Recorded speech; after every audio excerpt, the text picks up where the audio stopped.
Dumelang, Sanbonani. I hope you guys are good. I'm good, guys.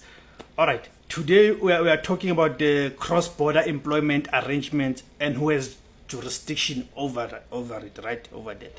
Okay. Welcome to the platform. My name is Devos Kosana, and this is the labor relations guide platform. Please remember to like, share, subscribe, comment. Please.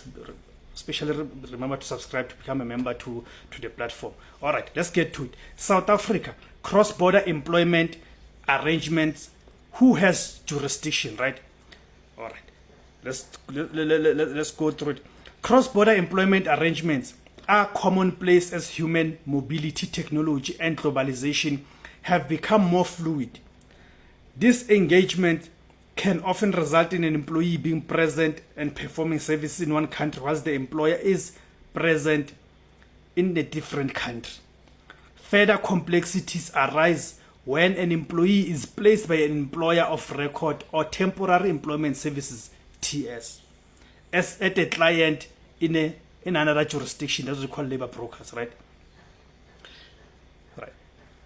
February 2025, the Labor Appeals Court in a matter of Sorel versus Petroplan, Sub-Saharan Africa, Pty Ltd, recently considered the territorial application of the Labor Relations Act 66 of 1995 in a TS money arrangement where the client was located outside of South Africa and where the employee sought to refer an unfair dismissal dispute against the TS in the Labor Court in South Africa.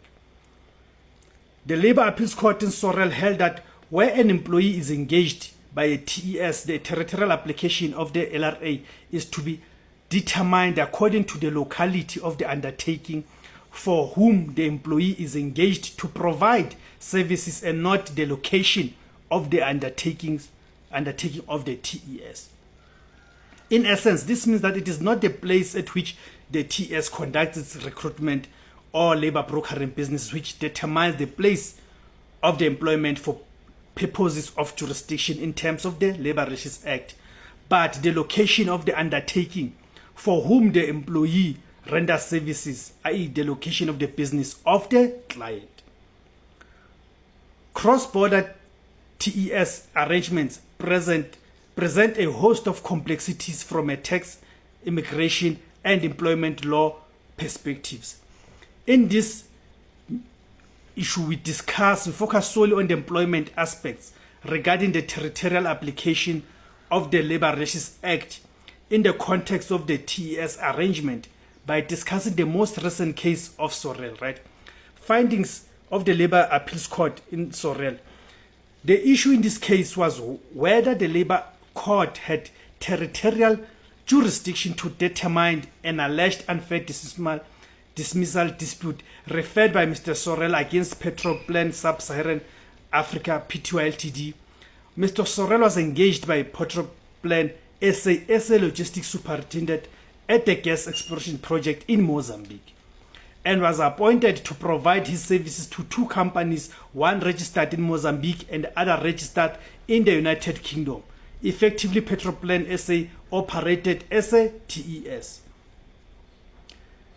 The logistics superintendent role was an in-field role where Mr. Sorel would have been required to work on location at the remote gas exploration site in Mozambique, reporting to a field operations manager with the UK entity being responsible for directing operations at the site.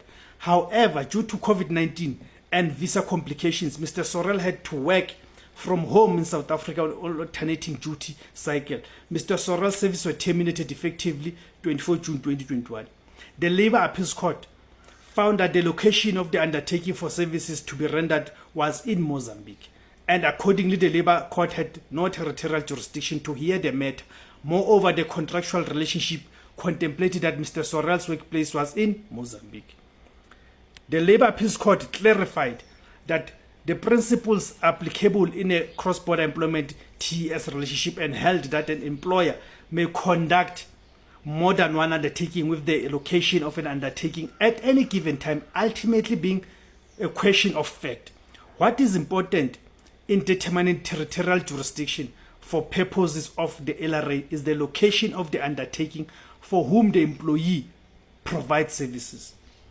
Although Petroplan SA was effectively a TS and its undertaking was located in South Africa, Mr. Sorrell was contracted to work in an undertaking in Mozambique, which was separate and divorced from Petroplan SA's recruitment business. The fact that Section 198 of the LRA stipulates that the employee is employed by the TS and not by the client of the TS does not alter this conclusion. Jurisdictional considerations for the parties in the cross-border TS arrangement. This case authority is in line with the previous decisions, the Supreme Court of Appeals and the Labour Appeals Court, in relation to the relevance of the locality of the undertaking in determining the territorial application of the LRA.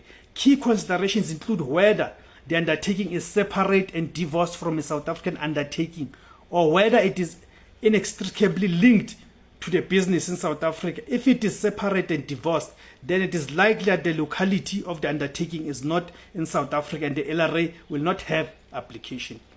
Accordingly, and with reference to TS arrangement, the location of the undertaking for whom the employee renders services is relevant. This is the undertaking of the client rather than the TS. The TES is involved with the recruitment of personnel for clients, which is an undertaking distinct from the rendering of services to clients at a particular location and workplaces. Subject to the applicable local laws of foreign jurisdictions, engaging employees through a TS in South Africa may not necessarily protect an overseas entity from being sued in their local jurisdiction. Further, engaging a South African employee in terms of an employment contract that seeks to oust the jurisdiction of South African courts or tribunals will also not necessarily exclude the possibility of an employee referring a dispute in South Africa and the South African court or tribunal exercising discretion to assume jurisdiction over such matter. Thank you very much, guys. We'll do another video sometime next week. Mondays, we'll be doing these things. Mondays and Wednesdays, right? Please remember to tune in. Remember to subscribe. Remember to share with others. Let's grow the audience. Let's make sure this information reaches other people. Thank you very much.